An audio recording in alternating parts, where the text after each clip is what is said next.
So good morning students. आज हम लोग चैप्टर नंबर 1 इकोनॉमिक्स का ग्राफ्स एंड इकोनॉमिक्स स्टार्ट करने वाले हैं। सो स्टूडेंट्स, ये आपके गुजरात बोर्ड का इकोनॉमिक्स का चैप्टर नंबर 1 है एंड इस चैप्टर को बहुत ही अच्छे तरीके से प्रेजेंट किया हुआ है। सो स्टूडेंट्स, आपको कहीं पे भी इस चैप्टर को अपने पास में रखना है तो जैसी कोई स्लाइड चलती है आप उसका स्क्रीनशॉट लेकर अपना प्रिपेयर कर सकते हो। Okay, so chapter 1 graphs in economics. Students, यहाँ पे देखो मैंने अलग अलग तरह के ग्राफ भी दिए। आप लोग को इस पूरे टॉपिक को एक इंटरेस्टिंग बनाने के लिए मैंने ये सब कुछ किया हुआ है एंड आप लोग को बहुत अच्छा लगेगा। So we are starting. First of all, the difference between diagrams and graph. Student, ये टॉपिक आप लोग की बुक के अंदर पैराग्राफिक फॉर्म के अंदर है। मैंने इस पूरे टॉपिक को डिफरेंस बिटवीन फॉर्म के अंदर रख दिया है तो आप लोग को ये अच्छा लगेगा। सो यहाँ पर पहला रिप्रेजेंटेशन मैंने दिया है डायग्राम्स एंड ग्राफ के अंदर। स्टूडेंट, यहाँ पे आप लोग देख सकते हो diagram is a representation of data which is self explanatory. आप लोग देखो, एक डायग्राम बनाओ डिमांड एंड सप्लाई का, जहाँ पे प्राइस को बढ़ाओ ओके एंड डिमांड को घटाओ। इस डायग्राम को देखकर कोई भी समझ सकता है कि यहाँ पे कुछ बढ़ रहा है और कुछ घट रहा है। ओके, तो यहाँ पे रिप्रेजेंटेशन ऑफ डाटा है जो एकदम सेल्फ एक्सप्लेनेटरी, हम लोग देखकर ही समझ सकते हैं। But graph is a representation of statistical information which is not self explanatory। मतलब ग्राफ एक तरह से आप लोग देख लीजिए, हमारे मैच जब चलते हैं मैच के अंदर अलग अलग तरह के ग्राफ बनते हैं। ये टीम ने ये फर्स्ट ओवर से लेके 50 ओवर तक इतना स्कोर किया, दूसरी टीम ने इतना स्कोर किया, उन लोग का ग्राफ बनता है। पर जो लेमैन पर्सन होगा वो उसको समझेगा नहीं। ग्राफ को समझने के लिए उसके बारे में नॉलेज भी होना जरूरी है, इसलिए बोला it is not self explanatory. Second difference, types of data. Diagram किसके लिए बनाए जाते हैं? It is generally for discrete frequency distribution. Students, आप लोगों ने स्टैटिस्टिक्स के अंदर देखा हुआ है डिस्क्रीट फ्रीक्वेंसी डिस्ट्रीब्यूशन। एक एक्स कॉलम दिया होता है और एक एफ कॉलम दिया होता है। सिंगल एक्स के अंदर 1 2 3 4 5 6 ऐसा दिया होगा, एफ के अंदर भी अपने नंबर्स दिए होंगे। तो जब ये सिंगल होते हैं, इट इज कंटिन्यूअस नहीं होते, इसको बोलते हैं discrete frequency distribution. And graph किसके लिए बनाया जाता है? हमेशा कंटिन्यूअस फ्रीक्वेंसी डिस्ट्रीब्यूशन के लिए। Okay, third point of difference is knowledge. Knowledge of statistics is not required. Student, आगे हम लोगों ने देख लिया है कि डायग्राम बनाने के समय वो डायग्राम सेल्फ एक्सप्लेनेटरी होता है, हम लोग को नॉलेज ऑफ स्टैटिस्टिक्स की रिक्वायरमेंट नहीं है। पर यस, ग्राफ बनाने के लिए आपको स्टैटिस्टिक्स का नॉलेज होना जरूरी है, तभी ग्राफ बन सकता है। Okay, so fourth point of difference, used by person. अब आप लोग देख लीजिए डायग्राम कौन कौन यूज कर सकते हैं। एडवर्टाइजिंग कंपनी यूज सकती है, गवर्नमेंट कंपनी यूज कर सकती है, जैसे अभी कोरोना चल रहा है तो बताने के लिए किस टाइम किस डेट को कितना कोरोना के केसेस बढ़े वो सब बताने के लिए। सोशल ऑर्गेनाइजेशन अवेयरनेस के लिए यूज कर सकती है, जैसे कि सोशल ऑर्गेनाइजेशन कैसे यूज कर सकती है? हमारा इस साल के अंदर हम लोगों ने इतने लोगों को कुछ ना कुछ डिस्ट्रीब्यूट किया, अगले साल हम लोगों ने इतना डिस्ट्रीब्यूट किया, वो बताने के लिए।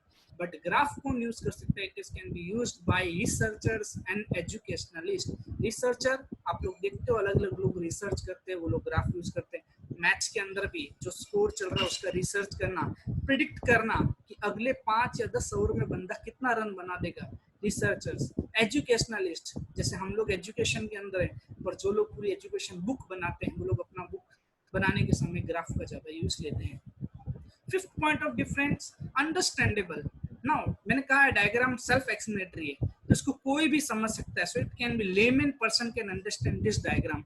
बट ग्राफ समझने के लिए नॉलेज होना जरूरी है, सो graph layman person can not understand this graph. And example, मैंने देखो एग्जांपल दिया हुआ है आपका डिस्क्रीट फ्रीक्वेंसी डिस्ट्रीब्यूशन। प्राइस जैसे जैसे बढ़ाओगे डिमांड आपकी वैसे वैसे घटती जाएगी। प्राइस 1 थी तो डिमांड 100 है, 2 थी तो डिमांड 80 हो गई, 5 थी तो डिमांड 70 हो गई। सही है ना, इस तरह से।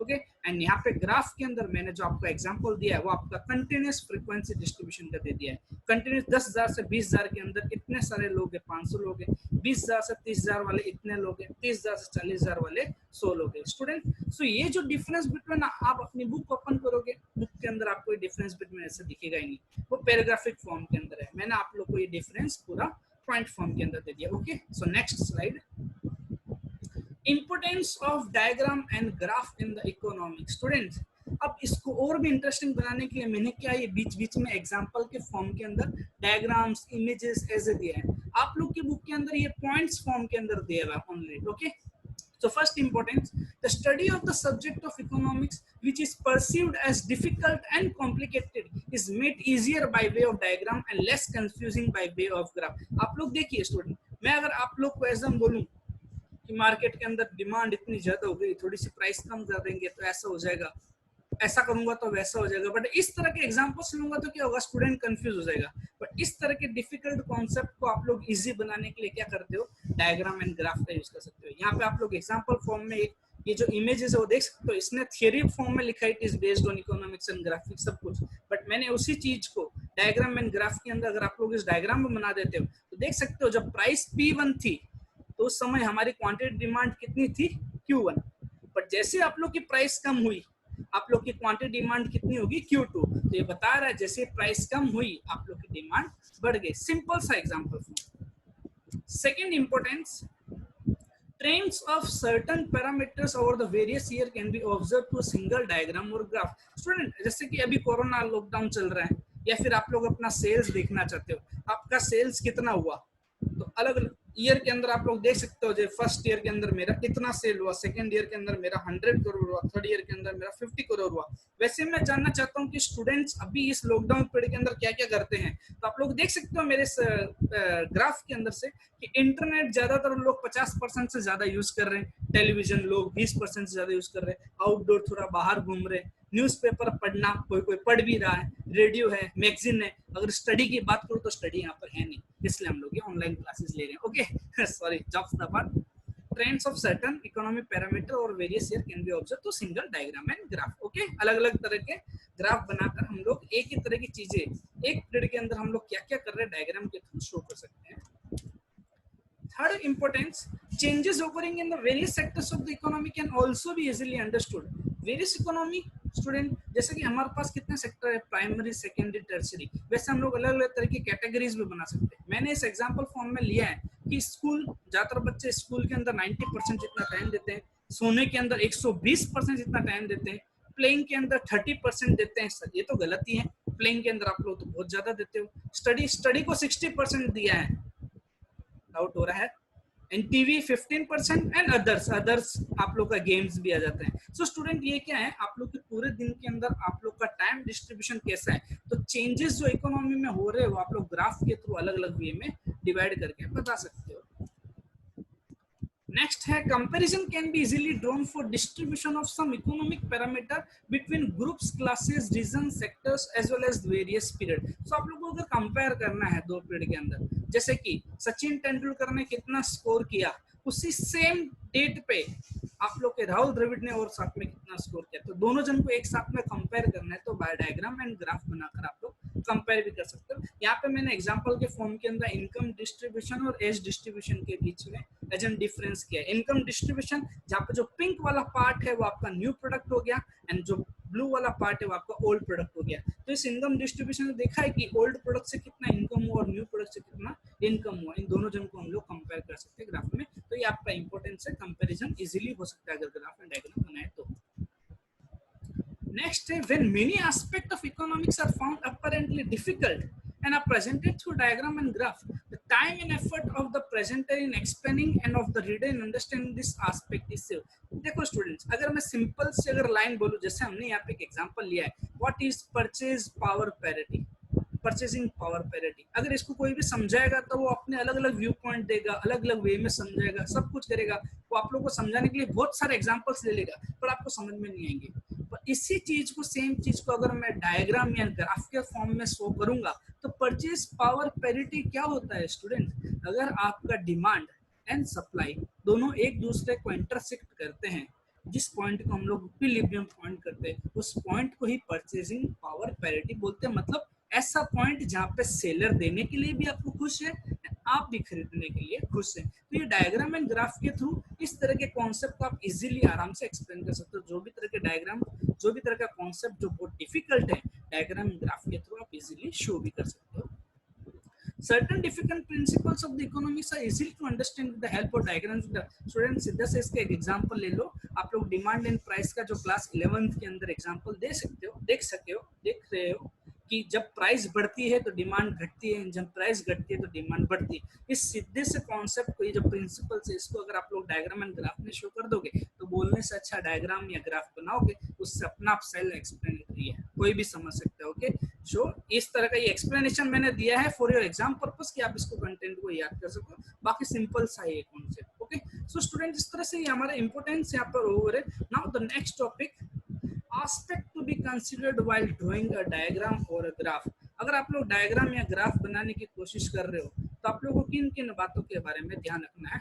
पहला है the choice of type of diagram और ग्राफ एंड देयर प्रेजेंटेशन। आपको किस तरह का डायग्राम एंड ग्राफ बनाना है। डायग्राम एंड ग्राफ बहुत तरह के होते हैं, आप लोगों ने स्टैंडर्ड 11 के अंदर देख चुके हो कि आप लोग का simple bar diagram, divided bar diagram, cluster बार डायग्राम, हिस्टोग्राम, कोई भी तरह का ग्राफ में भी अलग अलग polynomial graph, frequency bar graph, कुछ भी तरह के। तो आप लोग को बनाने से पहले सोचना पड़ेगा कि आप कौन सा तरह का डायग्राम या ग्राफ बनाने वाले हो एंड इसको प्रेजेंट कैसे करने वाले हो। Present in sense graph form में प्रेजेंट करने वाले हो या डायग्राम फॉर्म के अंदर, ये पहले से डिसाइड करना। Second, clarity. Clarity in sense कि आप लोग जब ये डायग्राम एंड ग्राफ बनाओगे तो उसके अंदर क्लैरिटी देनी है कि मैंने किस फॉर्म के लिए मैंने डायग्राम एंड ग्राफ बनाया है, किस फॉर्म का मैंने डायग्राम एंड ग्राफ बनाया। मतलब यहाँ पर आप लोग को बताना है कि डायग्राम के अंदर मैंने एक्स एक्सिस पे क्या लिया है, वाई एक्सिस पे क्या लिया है, ये आपको पहले से बताना पड़ेगा। Okay, next, scales and measures. आप लोग जब डायग्राम एंड ग्राफ बनाते हो तो आप लोग जैसे एक्स एक्सिस के ऊपर जो भी तरह का डायग्राम या ग्राफ डायग्राम बनाने वाले हो तो दो जन के बीच में कितनी स्पेस रहेगी, 5 सेंटीमीटर। जैसे आप लोग लिखते हो ना स्केल ऊपर ग्राफ पेपर पे, x axis is equal to 5 centimetre, y axis is equal to 10 centimetre, जो भी है। तो स्केल और मेजर लेना है, वो मेजर किस फॉर्म में लिया, यूनिट्स में लिया, सेंटीमीटर, वो भी आपको सब शो करना है। नेक्स्ट है representation of the axis. Representation of the axis मतलब ये एक्स एक्सिस में आपने क्या लिया है। जैसे कि अगर मैं टाइम पीरियड लूं एंड सेल्स लूं तो मैं क्या करता हूं, सेल्स को एक्स एक्सिस पे लेता हूं एंड टाइम पीरियड को वाई एक्सिस पे लेता हूं, जहां पे मैं बताता हूं कि किस टाइम पीरियड में मैंने कितना सेल किया, जहां पे एक्स एक्सिस और वाई एक्सिस पे ये नाम शो करके बताता हूं। तो आपको रिप्रेजेंटेशन ऑफ एक्सिस सही से बताना पड़ेगा, एक्स पे किस क्या लिया और वाई पर क्या लिया आपने। Data table and the source of data. जो आप लोग डायग्राम ड्रॉ करने वाले हो, टेबल ड्रॉ करने वाले हो, टेबल या आप खुद ड्रॉ करते हो या फिर आप लोग क्या करते हो, जो ऑलरेडी मार्केट में किसी और ने बनाया हुआ है आप उसको यूज में लेते हो। तो यूज में लेते समय नीचे शो करते हो कि मैंने ये कहाँ से लिया। जैसे मैंने सेंसस ऑफ इंडिया से ये डाटा लिया, तो आपको वो सोर्स भी बताना पड़ेगा उसके नीचे। And the last one of this is methods of calculating data. Now method, जैसे आप लोगों ने measure of central dispersion class 11th के अंदर पढ़ा है, एवरेज फाइंड करने का, मोड, मीडियन, जो भी फाइंड करने के लिए, उसके लिए मेथड्स भी अलग अलग थी, स्टेप डेविएशन थी, डायरेक्ट मेथड थी, अलग अलग तरह की मेथड थी। अपना कौन सी मेथड यूज किया है वो भी पहले से आपको डिसाइड करना है। Okay, so aspect to be considered while drawing a diagram and graph. Next, types of diagram. Now students, हम लोगों ने ये देख लिया है डायग्राम क्या होता है, ग्राफ क्या होता है, दोनों जन के बीच में डिफरेंस, इंपॉर्टेंस क्या है डायग्राम एंड ग्राफ बनाने के, वो भी हम लोगों ने पॉइंट देख लिया है। इसके पहले आप लोगों ने जो टॉपिक देखे है कि आप लोग को डायग्राम एंड ग्राफ बनाना, उसमें किन किन बातों के बारे में ध्यान रखना है। नाउ अब हमारा जो टॉपिक है वो टाइप्स ऑफ डायग्राम। डायग्राम्स कितने कितने तरह के होते हैं। There are many types of commonly used diagram like pictogram, scatter diagram, line diagram, scale diagram, circle diagram, bar diagram, pie diagram। But आप अपनी इस टेक्स्ट बुक के अंदर सिर्फ 3 ही तरह के डायग्राम पढ़ने वाले हो। वो है टाइम बेस्ड लाइन डायग्राम जो कि है आप लोग का 3rd नंबर, बार डायग्राम जो कि आप लोग का 5th number, and pi diagram जो कि है आप लोग का 6th number. Okay, next slide. Time based line diagram जो हमारा फर्स्ट इसका एक्सप्लेनेशन होने जा रहा है। Time based diagram, pictures which show the shape और slope of a relation in economics between 2 variables are often drawn. For example demand curve and supply curve. Students, मेरे को इसको सीधा सा सिंपल से समझाना है। जैसे आप लोगों ने स्टैंडर्ड 11th के अंदर एग्जांपल लिया है कि किस पीरियड के अंदर कितनी बारिश हुई थी। जैसे आप लोगों ने को रिलेशन बनाया था, आप लोगों ने रिग्रेशन लाइंस भी बनाई थी, आप लोगों ने सब चीज समझा था। तो वहां पे देखा था कि किस पीरियड में कितनी बारिश हुई वो जानना है, 2 चीज के बीच में रिलेशन सेट करना है। तो उन सब रिलेशन और इन सबको बनाने के लिए हम लोग क्या यूज करते हैं, time based line diagram. Okay, the independent variable is measured on x-axis, as you know it. This topic you have studied in your class 11th only. x-axis पे independent variable शो करते हैं and dependent variable y-axis पे हमेशा show किया जाता है। Economics often use line diagram representing time based self explanatory trends of a variable. तो ज्यादातर लाइन डायग्राम किनके लिए यूज किया जाता है? उन सब चीजों के लिए यूज किया जाता है जहां पे हम लोग इजीली उस डायग्राम को देखकर ही समझ सकते हैं। देखो स्टूडेंट, इसके जस्ट स्लाइड के बाद में मैंने एक शेड्यूल भी लिया और एग्जांपल डायग्राम भी लिया जो आपके टेक्स्ट बुक का सेम डिटो है। देखिए स्टूडेंट्स, यहाँ पे हम लोगों ने डिकेड्स लिए हैं 1951 से 61, कितना आपका पॉपुलेशन इंक्रीज हुआ 21.64%, 1961 से लेकर 71.24 पॉइंट एंड सो ऑन। ये मैंने शेड्यूल बनाया है। अब इस शेड्यूल को हम लोगों ने डायग्राम के अंदर शो किया है, जहाँ पे डायग्राम के अंदर सीधा क्या है, लाइन डायग्राम के अंदर इस साल के अंदर इतना हुआ है, आप लोगों को स्टूडेंट स्टैंडर्ड 10th के अंदर भी आपके मैथ्स के अंदर था। सिंपल सी चीज है, जो आपके एक्स एक्सिस पे है आप लोगों ने ये टाइम पीरियड ले लिया एंड वाई एक्सिस पे आपका पॉपुलेशन कितना हुआ है, और जहां जहां जैसे था आपने डॉट करके उसकी लाइनिंग कर दी। इसको ही बोलते हैं time based line diagram. Line draw करना इन टाइम बेस्ड, कोई पर्टिकुलर टाइम के ऊपर से बनाना होता है। Okay, bar diagram and the types of bar diagram. Now students, bar diagram तो टॉपिक है हमारा। A bar diagram shows the distribution of the value of the variable in various components. For example, literacy rate in the country in various years, or literacy rate among male and female. Student, आप लोगों को पता है बार diagrams बहुत तरह के हो सकते हैं। सिंपल बार डायग्राम हो सकता है, डिवाइडेड बार डायग्राम्स हो सकता है, आप लोग क्लस्टर बार डायग्राम हो सकता है। तो ये सब चीज हम आगे पढ़ने वाले हैं। तो ये एग्जांपल जो आप लोगों ने कंटेंट जो लिखा है, कंटेंट यही बता रहा है कि बार डायग्राम्स क्या होता है, जो अलग अलग तरह के वैल्यू ऑफ द वेरिएबल से अलग अलग तरह के कंपोनेंट्स उसको अलग अलग वे में शो करने का उसका काम है बार डायग्राम का। तो यहाँ पे कौन लिटरेसी फीमेल मेल के अंदर कितना क्लस्टर डायग्राम हो सकता है, सिर्फ एक ही जन के बारे में जानना चाहेंगे तो सिंपल बार डायग्राम हो सकता है, कैसा भी हो सकता है। नाउ स्टूडेंट्स, आप लोगों को पता है, ये पता भी होना चाहिए कि आपका जो बार डायग्राम है दो तरह से बनता है। आप लोग हॉरिजॉन्टल फॉर्म में भी बना सकते हो एंड वर्टिकल फॉर्म में भी। हॉरिजॉन्टल बनाने का मतलब क्या हुआ, देखो आप लोग अगर मैच का कभी देखे होंगे डायग्राम, तो आप लोग उसको खड़े फॉर्म में बता सकते हो, that is known as vertical form. And कभी कभी आप लोग देखे होंगे वो डायग्राम सोए हुए फॉर्म में होगा, दैट इज स्लीपिंग जैसे फॉर्म में होगा, that is known as horizontal form diagram.